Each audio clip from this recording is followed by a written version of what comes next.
Assurance की तरफ से आप सभी का स्वागत अभिनंदन और नए मास की मंगल में कामनाएं हम प्रस्तुत करते हैं।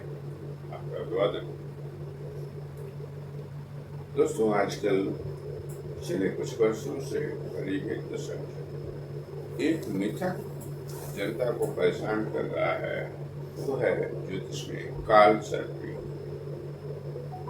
नाम से स्पष्ट है कि काल सर्प योग से राहु को काल माना और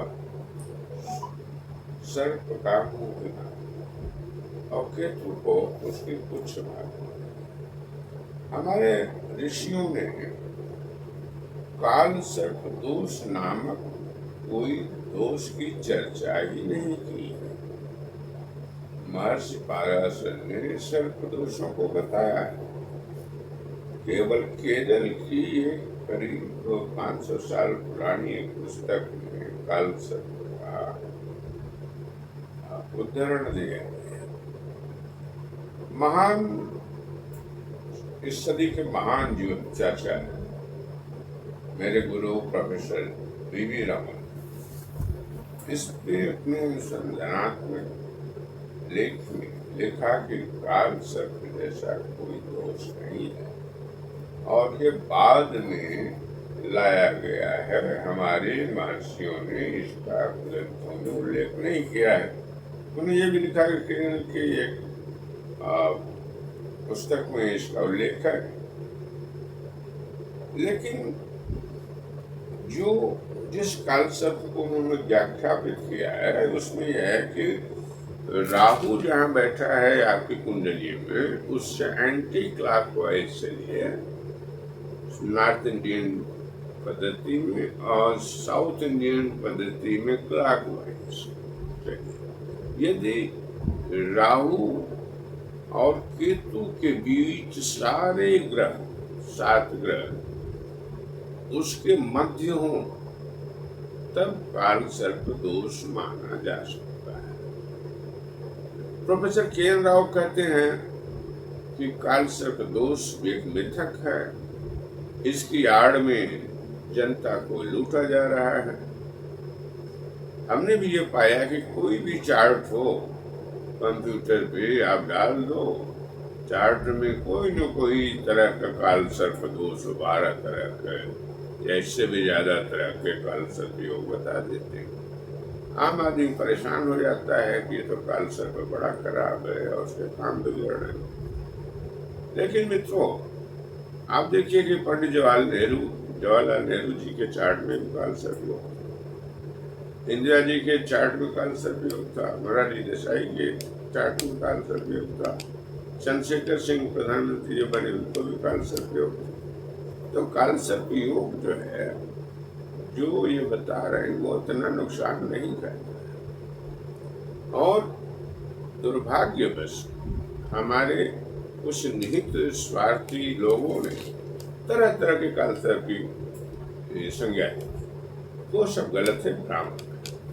असली काल सर्प योग अगर माना भी जाए तो राहु और केतु के अंदर, राहु से शुरू करके केतु की तरफ जाइए, यदि सारे ग्रह शेष सारे ग्रह उसके बीच बैठे हैं तभी काल सर्प योग माना जाना चाहिए, बाकी नहीं।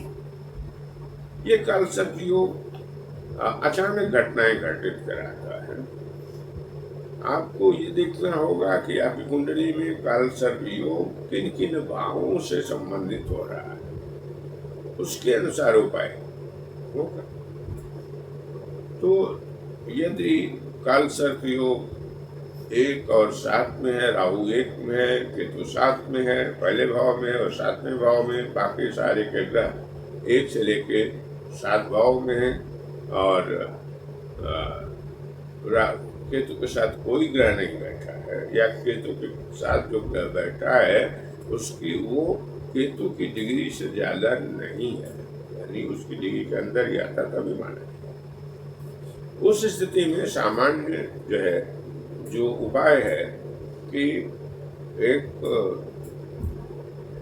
चांदी का सर्प का जोड़ा नाग नागिन का जोड़ा करते हैं चांदी का, उसे बनवा करके चांदी का, उसे पुरुष दाहिने हाथ की बीच वाली उंगली और महिलाएं बाएं हाथ की बीच वाली मध्यमा उंगली में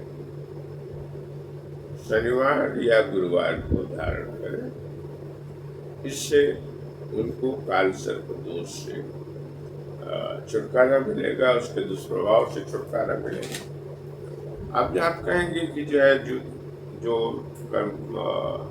कंप्यूटर से जनित जो चार्ट निकलते हैं उसमें तो सब में काल सर्प योग है, तरह तरह के उपाय, तो उसमें भ्रम से आप बाहर।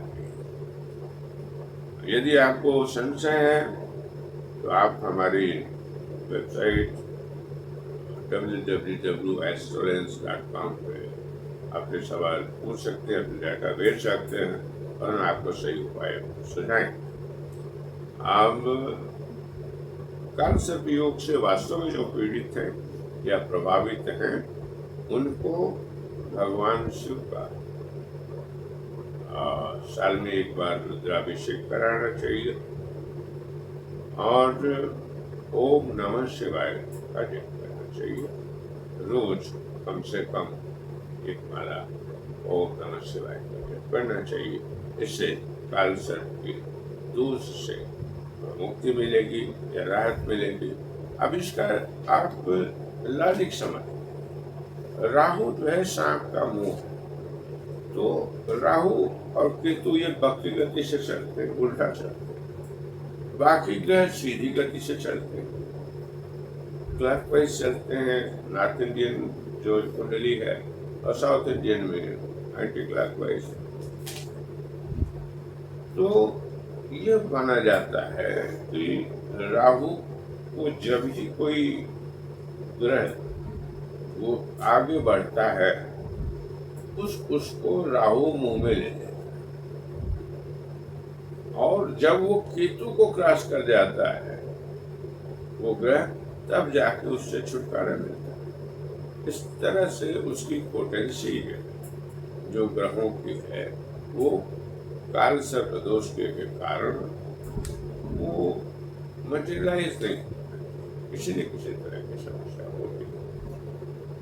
ऐसे लोगों को ये भी चाहिए कि कोशिश करें, ये संभव है, अगर ज़्यादा ही कष्ट हो तो उन्हें सोमवार को भगवान शिव के मंदिर में जाके दूध, कच्चा दूध, पानी, रोली और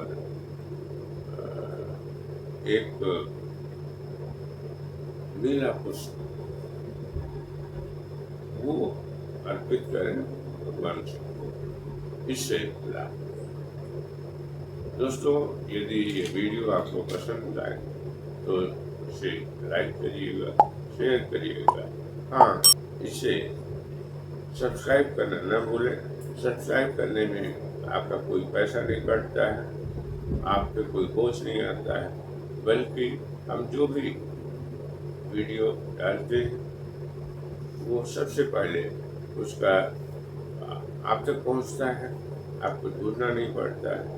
तो हमारा आपसे एस्ट्रोलेंस टीम की तरफ से अनुरोध है कि हमारे इस वीडियो को, यदि हमारे चैनल को आप पसंद करते हैं तो इसे सब्सक्राइब करना न भूलें। हम आप लोगों से इस प्रकार के न्यूज़, इस प्रकार के व्यूज़ शेयर करने के लिए समय समय पर हमारी टीम, अपना सर्च टीम है, और इसमें कुछ अनुसंधान के बाद ही कुछ कहा जाता है प्रामाणिक तौर पे।